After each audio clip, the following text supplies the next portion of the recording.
Hi, I'm Melissa with Vintage Garage Chicago, and I'm here with, Danny from Broadway Antique Market in Chicago.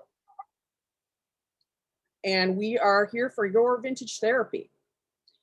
We're going to talk about all things vintage, whether it's buying and selling, shopping, you name it. We're going to go over everything. But today I want to talk to Danny. Danny, do you want me to call you Danny or Dwayne? Everybody calls me Dan. Okay. So I'm going to talk to Danny, who's arguably one of the best antique malls in the city, the state, if not the country, Broadway Antique Market. And, you have been in this for so long. Tell me how you've kept up through all these different cycles of up and down. I think we've kept up through this over the years by just being very resilient. It's one of my favorite words. We certainly follow trends, but not silly ones. In that, if people are old enough to remember the whole Beanie Baby craze, never jumped into that. Hated that. Terrible. And how many antique malls that are out of business that carried Beanie Babies? So we're always more just like looking at serious trends. When there was the revival of vinyl, we were there. Vintage clothing, vintage fashions, we were there.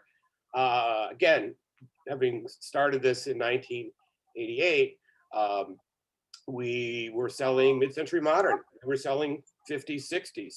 And not being funny, but there were certainly older dealers that came along and said, you're selling this 50s shit. I mean, it was really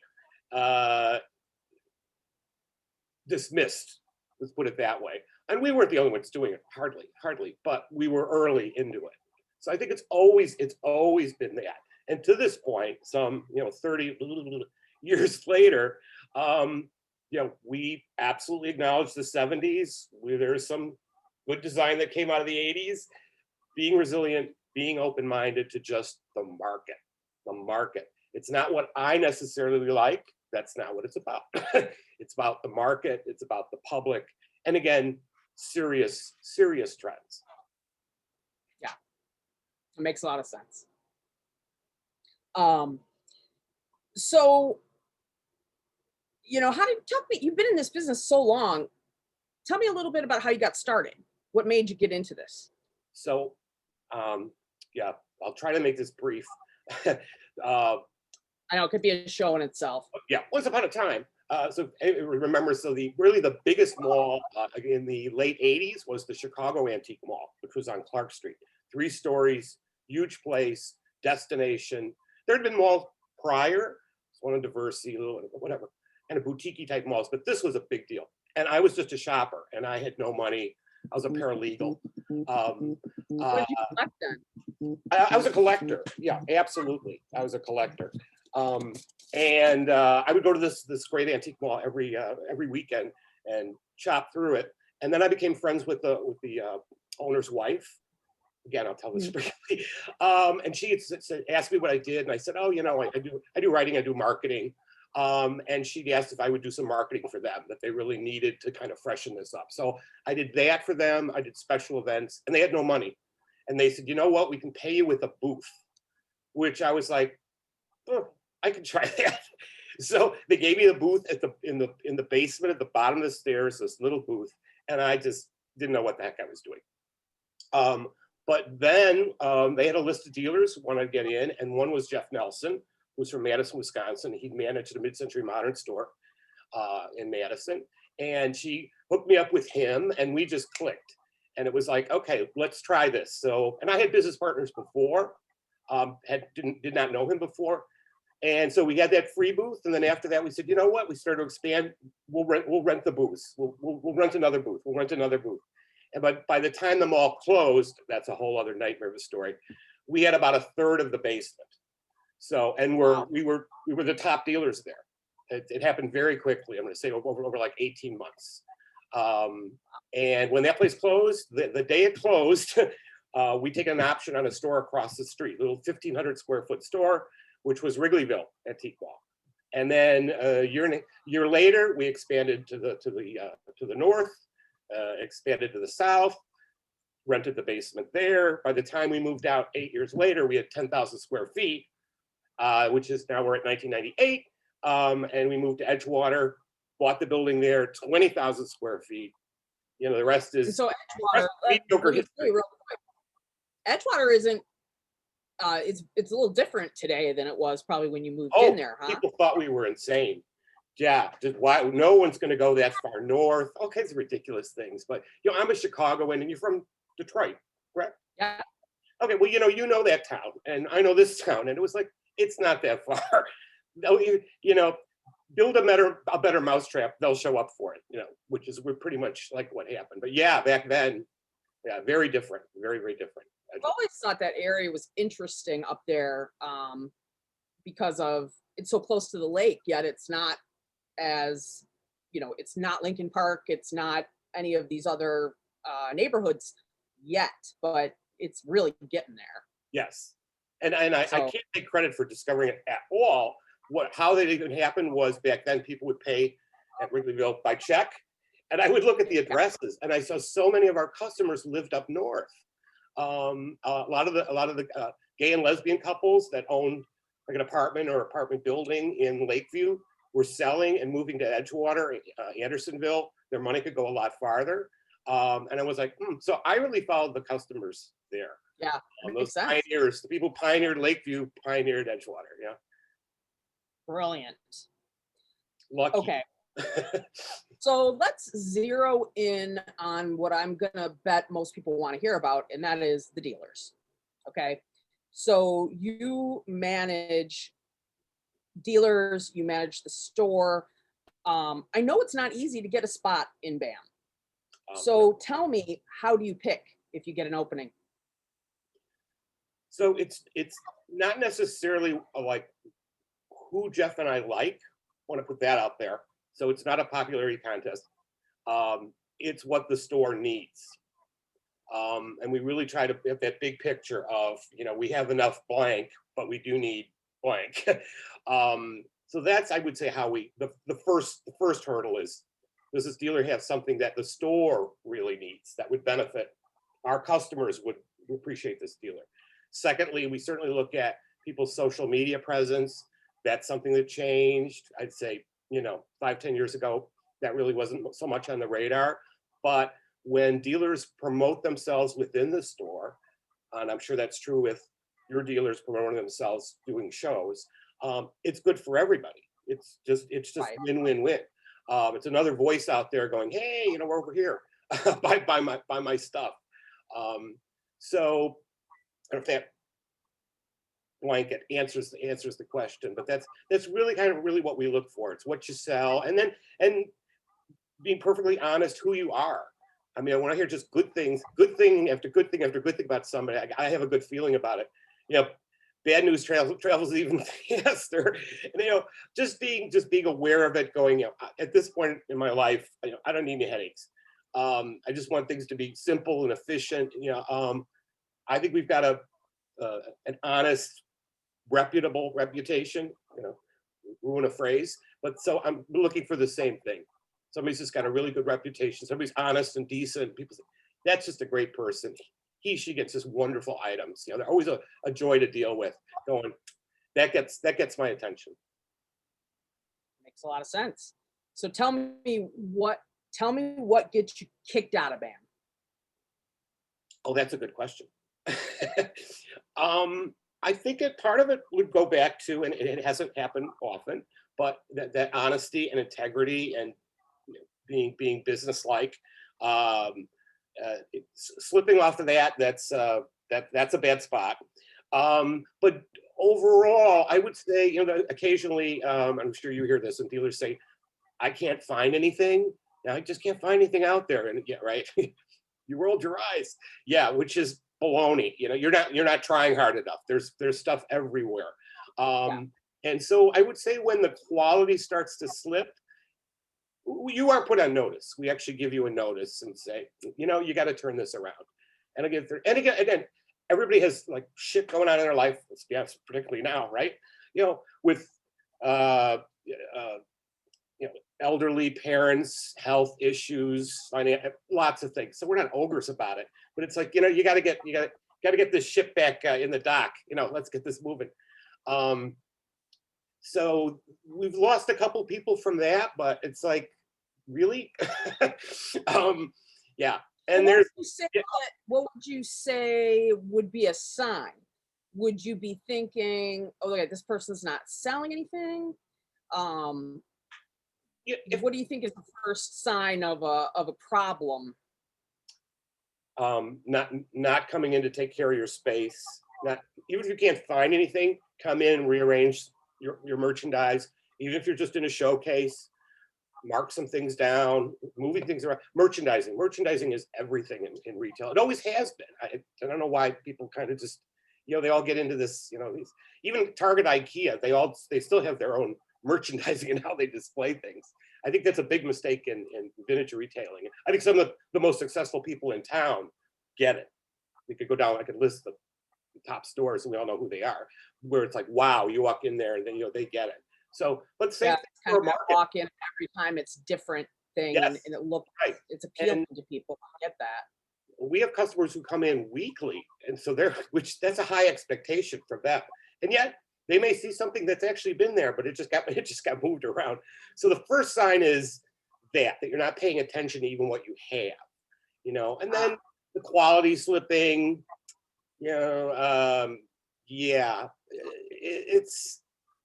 it's always a difficult conversation, but I think by this point I'm pretty good at it. A lot of hand holding. I used to teach second grade, so I'll let you listeners complete that. Do you give a new vendor, let's say you accept a new vendor, do you give them any kind of educational materials, or do you explain to them what you expect? You get a lot from us. Oh, yeah.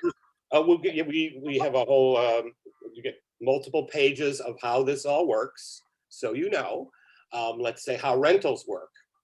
A prop company, film company, a play, whatever, they come in and they want to rent what you're going to get out of that, how that's going to work. Even if they broke something, they're going to pay for it. I'll make sure of it. We explain everything, all the financial things you need to know. And then there's rules, some of which I've just related. Coming in, you need to dust, you need to vacuum your space.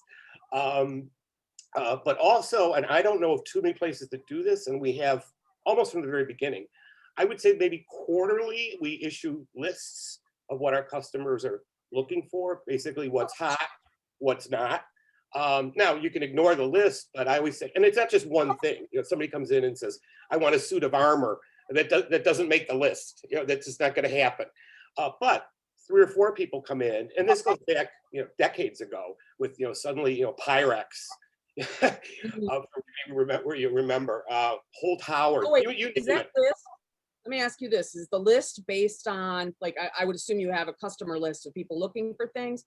Does it also have to do with sales? Do you also use like sales to show people what's in demand? I would say it's sales in terms of price points, because I'll say these are things that are really selling well and for good money, maybe better money than they did before. I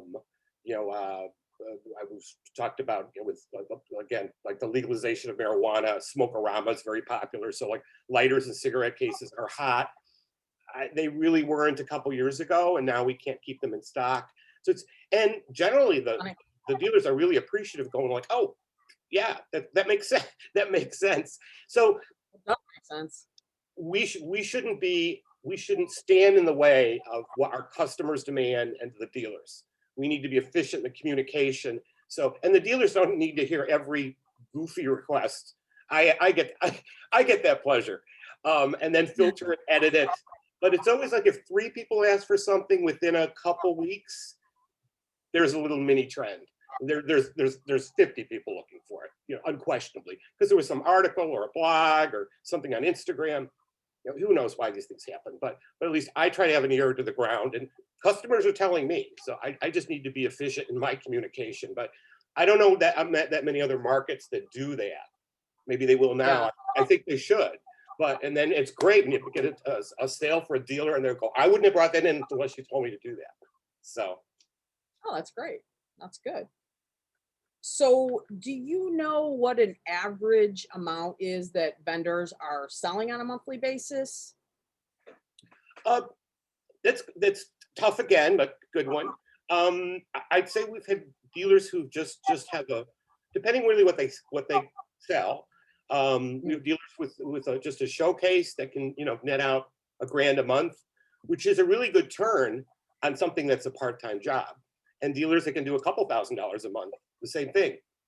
But it's really what they bring in. I mean, there are dealers that have just sell an immense amount of just great volumes of stuff, but it's all very reasonably priced. And it takes a while. Everything's $10 and $12 and $14 and $22. It takes a while to get there, as opposed to, let's just say, a higher end jewelry dealer, that's having a $150, $250, $400 sale. Well, you get to $1,000 pretty quick.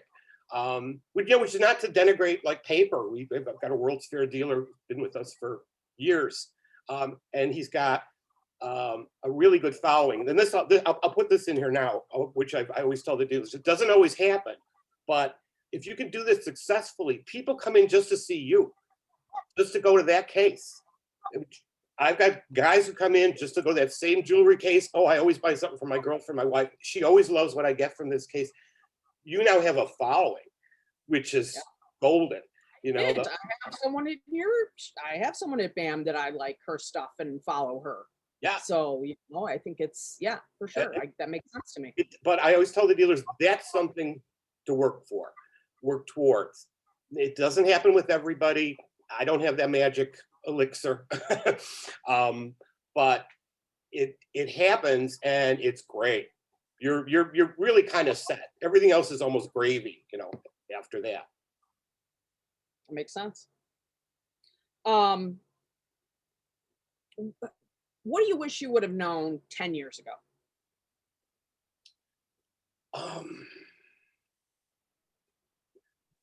There are things that I knew, but I just didn't acknowledge it more fully. Which would be example. We were, really early into the internet. We probably had half a dozen websites by now. And right now we have something really simple and basic because it just got all too complicated to me. But so I would say kind of social media, that I didn't pay more attention to social media. We have Instagram followers and Facebook followers, and I don't think we have the kind of numbers like that we should have. And, the onus is on me on that. But I was really, and Jeff and I were absolutely concentrating on a place.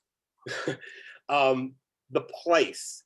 It was just, it's just where our hearts were. That it just had to be, that was where we put our money and our effort and our concentration, and probably a little too much. I'm happy with what has happened because I think it's really a destination, and every day we're open, we have people from all over the country come through and totally paid off. So, but I think I probably took my eye off the ball on social media. I was just a little too late to a lot of that and didn't recognize how important that would be. Makes sense too. I get it. What's the number one thing that dealers can do at BAM that makes you insane? The dealers? Yeah. What's the one thing dealers can do, either in their booths or in the whatever, that just makes you crazy? Well, I guess the first thing that hits my mind is that they forgotten to price something, because that's what I was thinking. People just search out things that aren't priced. It's not priced. It must be for free. If I hear that one more $2. And then it happens when we're very busy and I have to call them and they don't answer their phone or their text, and I have someone who wants to buy it.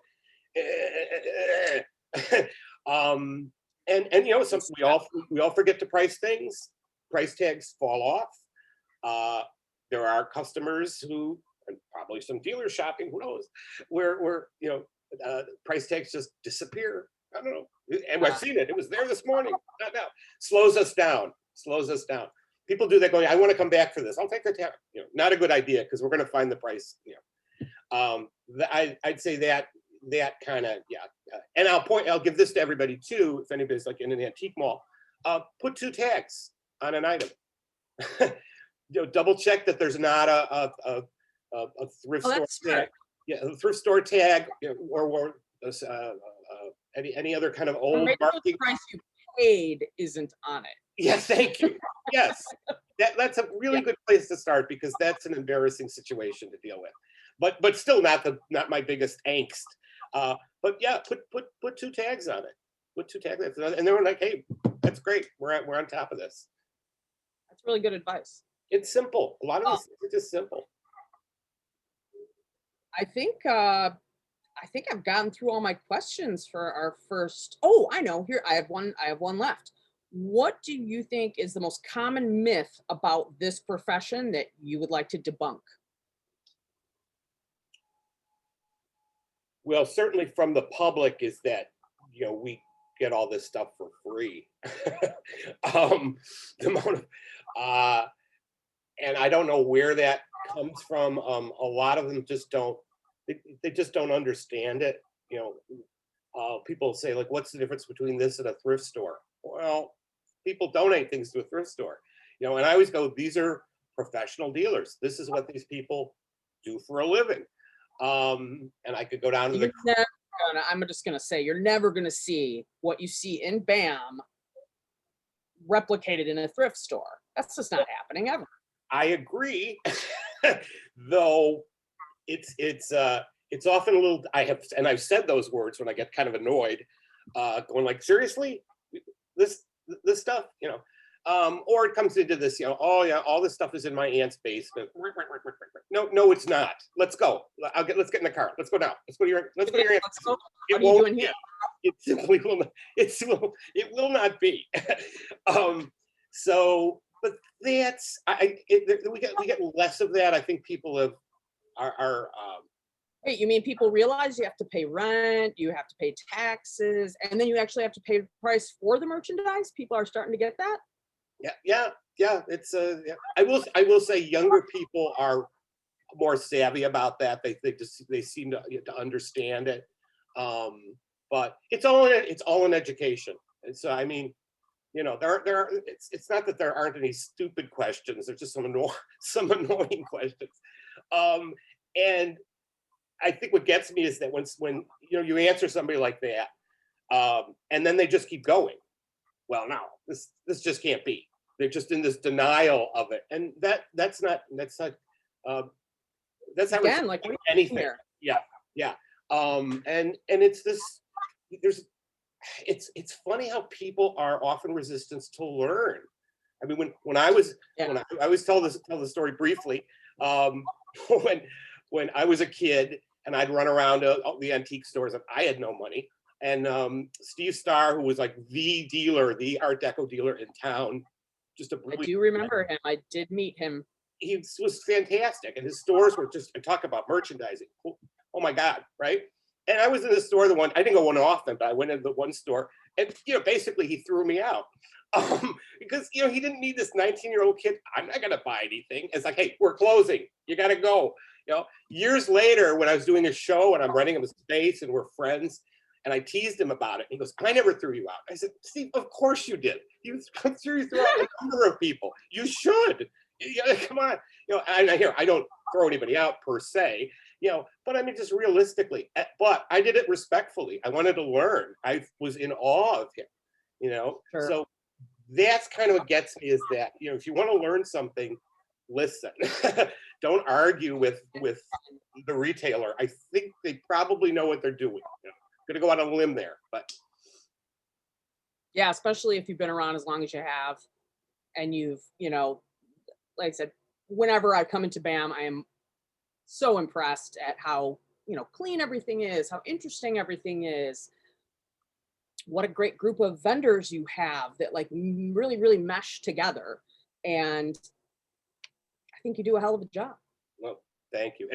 I'm blessed, and it's really a family in that. They all help one another out for the most part. Not everybody knows everything, so things come along and gee, you know, does Jim know about this piece of pottery? Does you know, Martha know about you know, this textile? Well, when they come in, we'll take a picture, we'll show them. So you know, there's that, which again, it's all little bitty things, a million little topics. You know, ends up being, you know, the weave of what you then see. So again, Jeff and I are very, very lucky in that. I think that's awesome. All right, well, I think this ends our first show, and we will be back with more vintage therapy for all of you. And please stay tuned. We've got a lot to come.